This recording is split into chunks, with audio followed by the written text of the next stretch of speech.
তোমরা যদি 3 কোটি হিন্দু হতে পারো, আমরা 17 কোটি মুসলিম, আর আমাদের ধর্ম নি বলো।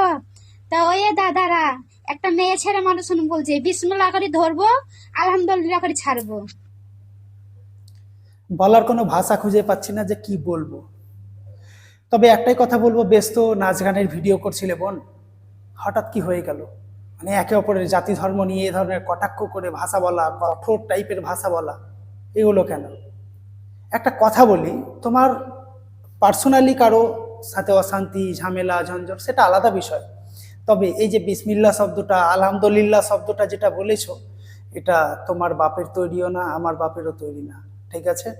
এই শব্দ নিয়ে, কোরআনের ভাষা নিয়ে তুমি কাউকে ধমকি দিতে পারো না, বুঝতে পারলে? কাউকে তুমি ধমকি দিতে পারো না। ধর্মের কোনো ভাষা নিয়ে তুমি কাউকে ধমকি দিতে পারো না। আরে আমরা এই দেশে বসবাস করছি, হিন্দু মুসলিম শিখ ইসাই, আমরা একত্রিতে বসবাস করব।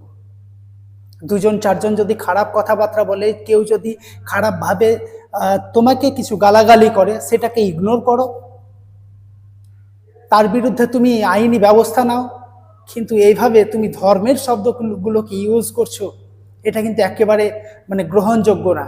এটা আমারও সহ্য হচ্ছে না। আমিও তো মুসলিম ঘরের ছেলে। অনেকেই অনেক কথা বলে, তাই বলে কি ওদের সাথে আমি এই ধরনের কথাবার্তা বলবো যে বিসমিল্লাহ বলে ধরবো আর আলহামদুলিল্লাহ বলে ছাড়বো? এগুলো কোন ধরনের ছাপড়িদের ভাষা এগুলো?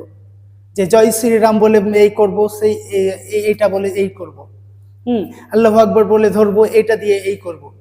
আমাদের ধর্ম কখনো শেখায়নি কাউকে কষ্ট দিতে। তোমার মুখের কথায় যদি কেউ কষ্ট পায়, আল্লাহ সেটাও মাফ করবে না, এটা মাথায় রেখো। আর তুমি বড়াই এটা করছো যে আমি মেয়ে ছেলে হয়ে বলছি। তুমি মেয়ে ছেলে হও আর ছেলে হও বা যেই হও না কেন, যে কোনো ধরনের তোমার ক্ষমতাশীল তুমি মানুষ হও না কেন, এগুলো প্লিজ, ঠিক আছে? ধর্মের বাক্যগুলোকে, ধর্মের কথাগুলোকে এইভাবে বিভ্রান্তিকর জায়গায় একটা মানে ধর্মবিদ্বেষী বিষয়ে ব্যবহার করো না।